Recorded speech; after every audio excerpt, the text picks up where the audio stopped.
On this episode of Mentor Moments, we are welcomed by Melissa Rankin-Short. Personal quantity versus quality. So we can go and do, but are we really good at what we're doing, or have we, given it our all? Melissa currently is the Director of Transitional and Independent Living at Marygrove, and she is also the founder of InDEPTH Counseling. All right, well, thank you, Melissa, for joining us on this episode of Mentor Moments. We would love to hand over the mic to you real quick and just hear a little bit, just a brief history of your career, who you are, where you work, what you love about what you do. Sure. Well, thank you guys for having me. It's exciting to be here and a new experience. So I'm currently, my role is Director of Transitional and Independent Living Services at Marygrove. And just to backtrack a little bit and give you a timeline, I graduated from Maryville in 2012 at the end of the year. So it's around 10 years since I've been at Maryville. And immediately after, I began as a case manager at Marygrove. And I did that for about a year, and then moved into a therapist role in our residential program, working with kids who are in children's division and in the court system.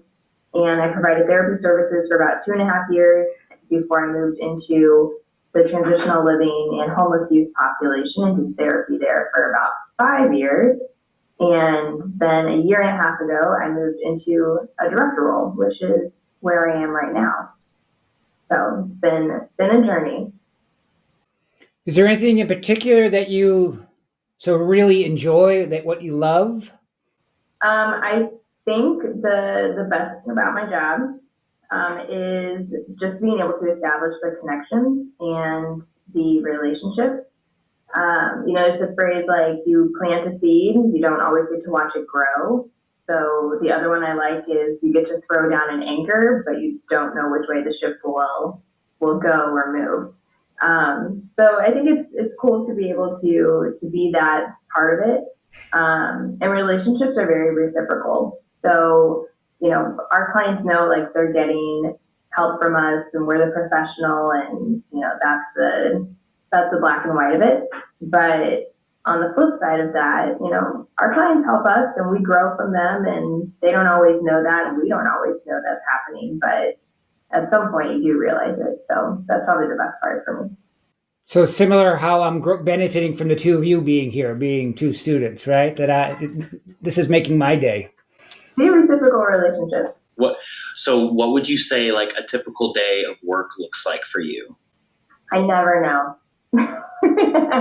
That's not true. Sometimes I do know. Now being in a director role, there's the administrative part, which my organizational type A self thrives off of, going to meetings and all the programming and problem solving stuff. But I still get to be involved in the program. And I don't know if I mentioned it earlier, I earlier this year started overseeing our therapeutic foster home program. So that's a new piece for me as well.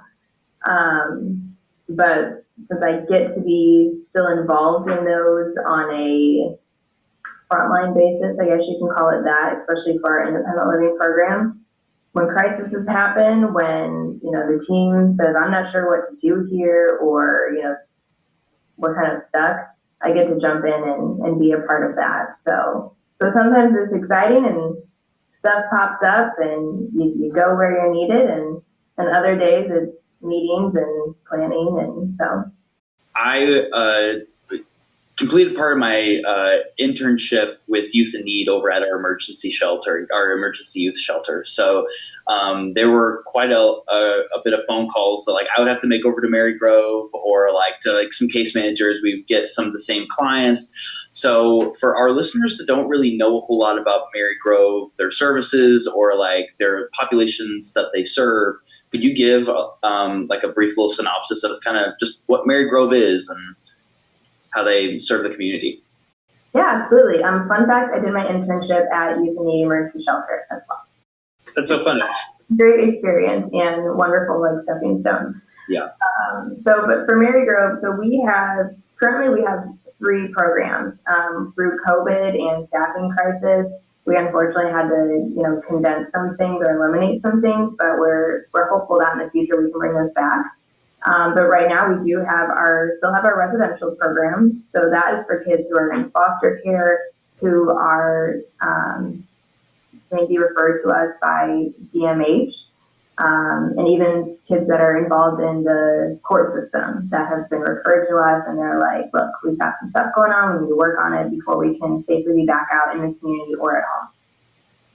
And then we have therapeutic foster home program. The Marygrove has 6 foster homes. We're always looking for more foster parents. We're specifically therapeutic foster homes. So that means we work with kids who have a higher level of need for emotional, behavioral issues.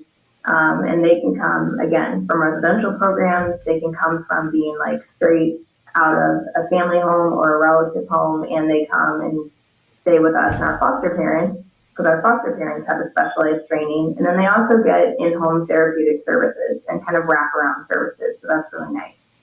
And then kind of like my niche where I have is our transitional independent living. And those are our older homeless youth. So those are our youth who are 18 to 20.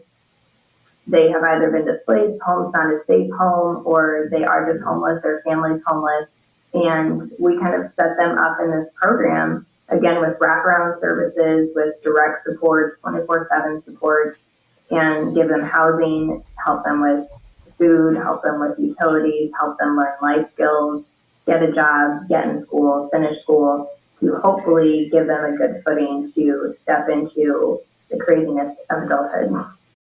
Melissa, you sort of mentioned you've had your degree now for about 10 years, or your graduate degree, and you sort of gave a little bit of each sort of job title you have, but tell our listeners a little bit more where you think you are in your career, and maybe a little bit about why you felt it was the right time to sort of change jobs within Marygrove. What was your thinking pattern, or what told you it was the right time to sort of try for that next job?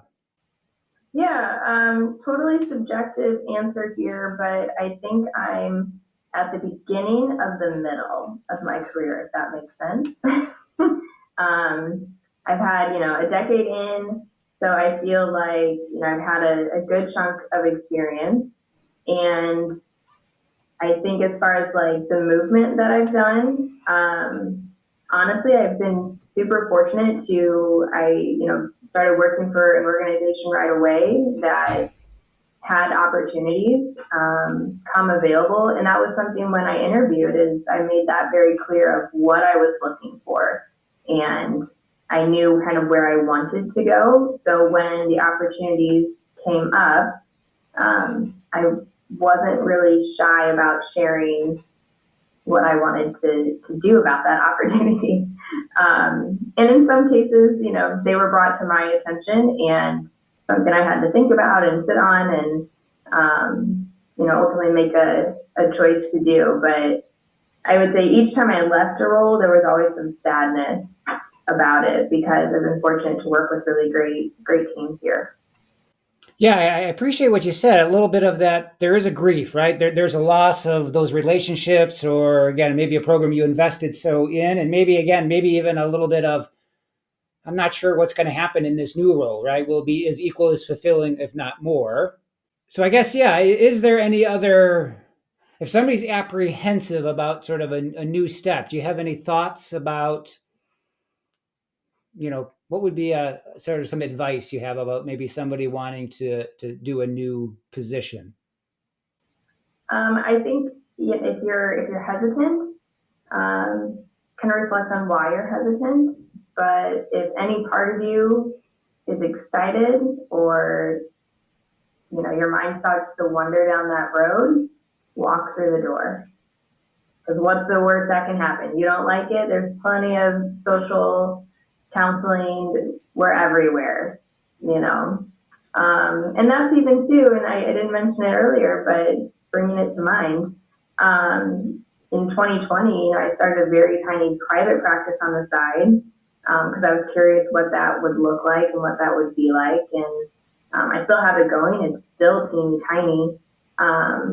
But, that's kind of goes back to that, like, there's always options. So if part of you is curious, if part of you is excited about it, walk through the door.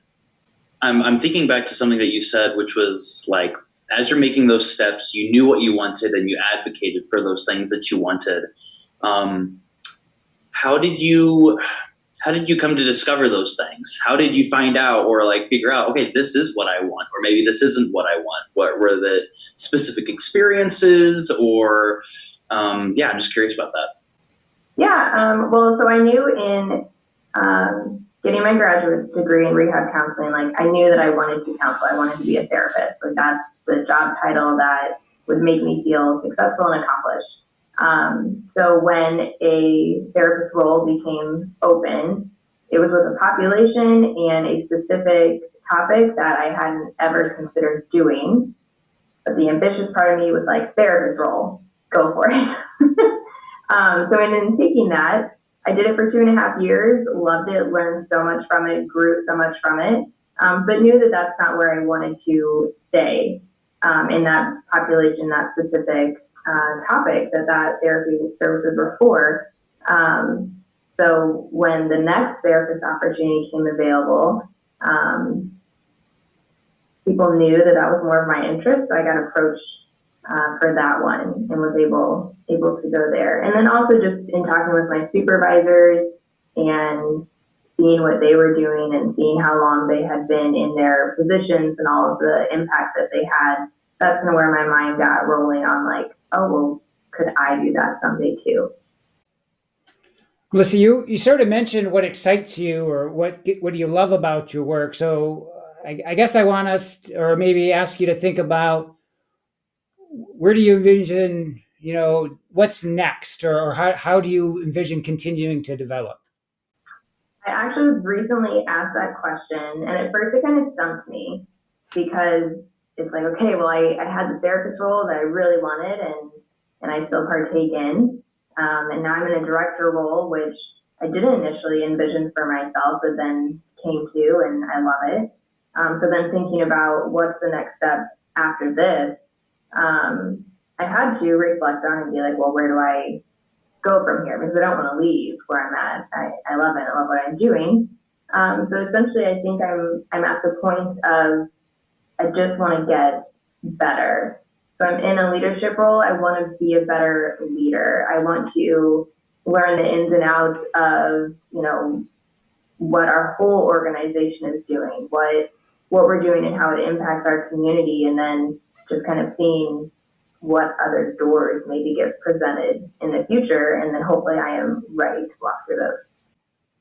Yeah, I love that answer too, because sometimes I think the American culture thinks career development is always about the next promotion, and it's really kind of, I would say, it's more about what you said. How can I develop or grow in the position that I'm at, and then if there's an opportunity for a promotion, that sort of take care of itself, right? Because you're still, again, open to learning and growing in that way. Yeah, I mean, I'm thinking about that. Yeah, exactly what Dr. Kinger said, because that is something that I'm noticing that is very counterculture of just like, okay, where's the next opportunity? Where's the next opportunity? Where can I go next? Where can I go next? And that is super exciting, but very rarely are we slowing down and I think looking inward and thinking like, okay, I'm going to slow down and hone my craft and learn, the ins and outs of things. And I just really appreciate that. Yeah, and I think about it too, like it's almost a personal quantity versus quality. So we can go and do, but are we really good at what we're doing, or have we, given it our all? So one thing that we often talk about in our episodes are how there's more to us than our careers. Even though our careers really shape us and can really shape who we are there parts of you outside of work that you would love to share with us? What do you love to do whenever you're not in the office and being that administrator? Well, I have a husband and we have 3 dogs in my family. So those are, of course, my go-tos that garner my attention. But fun things, I mean, guilty pleasure, I'm a TV junkie. Like, find me a good TV show and I will get invested in that. But aside from sitting on the couch and watching TV, as I have, continued into adulthood, I've kind of grown more of an appreciation for being in my surroundings. And that comes with limits. I'm not an extreme heat person. I really can't handle it. People know that. That's a fun fact about me. But when the weather is lovely like it is today, I really enjoy being outside and walking and running outside. And something I want to spend more of my time doing is like going on different hiking trails and just kind of being able to immerse myself in the natural beauty. Melissa, my wife would be mad at me if I didn't ask you a little bit more about your dogs. What kind of dogs do you have? What are their names? Did they cuddle? Are they good cuddlers? What do we need to know about your fur babies? We have a variety. So our oldest and largest is Sunshine, and that's originally my husband's dog, like first his dog. And he's a lab chow. So we used to shave him where he had like the line cut and had like the mane going on up front. And then we have our middle dog and mid-sized dog is Sheba, and she's a Pit Akita mix. And then our smallest and youngest is Phoenix, and she is a Papillon. People aren't normally familiar with Papillons, but they're little dogs who've got huge ears and long tails. You have to Google it. Yeah, butterflies, right? Isn't that French for butterfly, Papillon? Mm-hmm. We have a Chinese crested, and she's got kind of not as big ears, but there's hair coming off it, and people often ask if she's a Papillon. So, yeah. I think we need a picture of those three dogs to somehow put into our podcast description somewhere. So, if you're willing to share that, we're willing to kind of put that in there for you. I'm sure I can find one. Okay, all right. So the difference between Dr. Keener and I, because he was curious about the dogs, I'm curious about if there's any shows that you recommend to us or any of our listeners that we're watching right now. My husband and I watch just like a whole gamut of things that like we don't have a particular interest, but we actually just started watching Atypical on Netflix. And it's an excellent show. It's a really excellent show and follows the story of an 18-year-old who is on the spectrum and going through this, all of the normal life experiences. And it's really good. So I suggest checking that one out. So Melissa, as you may know, we sort of are sponsored, co-hosted by the Missouri Rehabilitation Association Eastern Chapter. And so we like to ask our guests about, are you a member of any professional organization? Or if not, do you volunteer, or how else do you engage, I guess, in the community? So I'm not a part of a professional organization. It is on my kind of, I guess, a professional to-do list. So when I kind of find one that I feel like is fitting, I'm definitely interested in joining one. As far as like community-based, in my director role, I was introduced to the Florissant Rotary Club, which is a kind of community-based, and there's chapters all over the world even. So that's been a new experience for me. And then I also participate in the Continuum of Care, which is really like just all the agencies in the St. Louis region that are working together to end homelessness. So also a cool experience to be a part of. So do you have any advice about people to sort of get, more involved in the community in that way? I think it's good to know who your other partnering agencies are, so that way you can work together and that way you have referrals and networks. And as far as Continuum of Care, anybody can attend that meeting. It occurs monthly. And if you want to become an actual member, it's very simple to do so, but really good connections and information.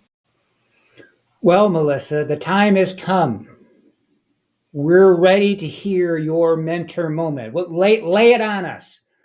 So I'm a very transparent person, and probably want to find sometimes maybe too transparent.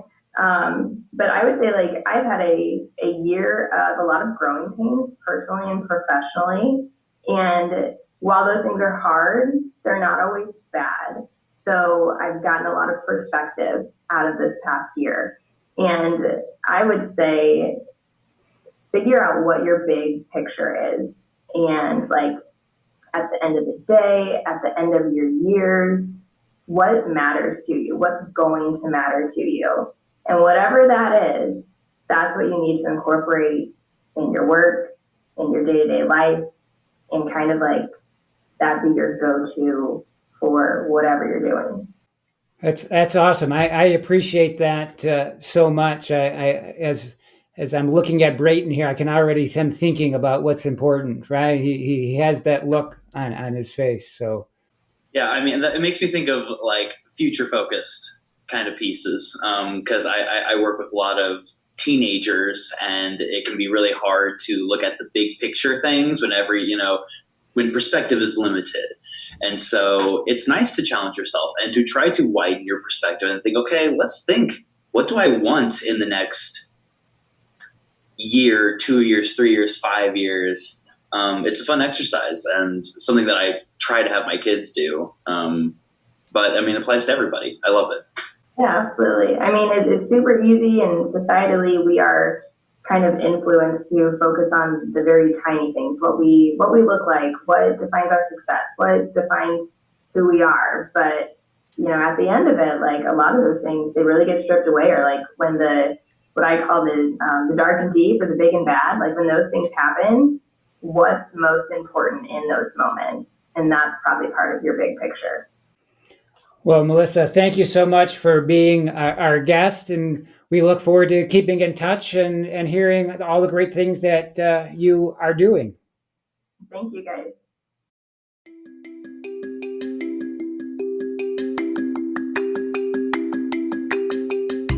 Thanks again for listening to another episode of Mentor Moments, and we want to take this time to get to listen to you guys, our audience. If there's anybody specific or anybody in a certain area of expertise that you would love us to interview, feel free to give us an email. Our emails are linked in the bio of this episode. We couldn't be more happy about the amount of listens and plays and interaction that we've gotten from season 1 and season 2. Brayton and I are continually trying to be innovative, create new episodes, new features in the episodes. So please, as Brayton said, let us know your thoughts. We want to meet your needs and continue to grow Mentor Moments.